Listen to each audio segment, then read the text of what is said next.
Bonjour. Réconciliation nationale. La majorité de vos journaux reviennent sur un discours résolument axé sur l'avenir. Il s'agit de celui de l'ex-première dame qui s'est exprimée à travers une vidéo mise en ligne sur les réseaux sociaux. Simone Gbagbo salue le retour le 17 juin dernier de Laurent Gbagbo et remercie le président Alassane Ouattara, nous dit Fraternité Matin.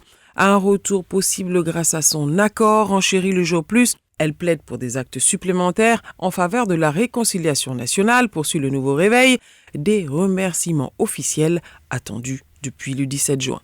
En effet, écrit le patriote, Simone Gbagbo vient de donner une leçon de vie à Laurent Gbagbo, qui depuis son retour n'a pas eu un seul mot pour les autorités, encore moins pour les victimes. Dans des mots parfaitement choisis sans aucun hasard, relèvent les éditorialistes de Fraternité Matin.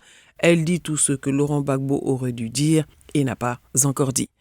Pour le patriote, elle vient ainsi de crever l'abcès et qui sait de poser incontestablement un acte qui va contribuer à faire baisser la tension au niveau politique en Côte d'Ivoire.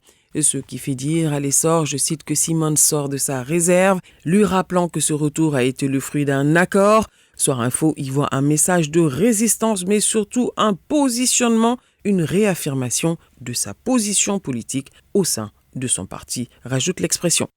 Le Nouveau Réveil, en soulignant qu'avec une déclaration officielle qui ne laisse aucune place aux supputations, une déclaration nette qui tranche avec les propos des activistes qui lui sont régulièrement prêtés.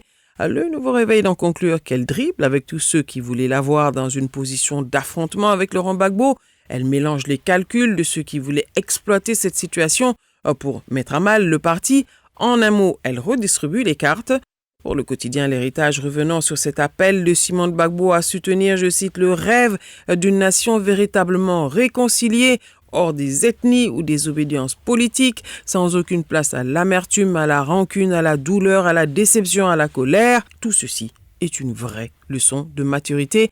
Elle est désormais plus Simone que Gbagbo, conclut le rassemblement.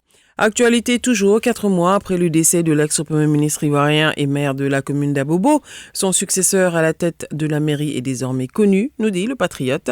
Il s'agit de la ministre d'État Kandia Camara, candidate unique, précise le jour plus, à l'élection du maire.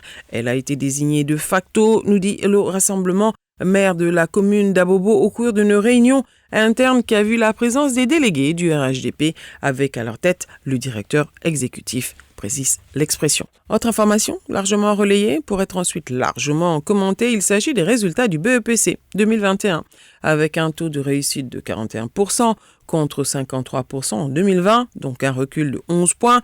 Pour ce qui est des réclamations, à noter que le délai est de 72 heures à compter de ce matin et les résultats des jurys spéciaux seront publiés le 12 juillet prochain.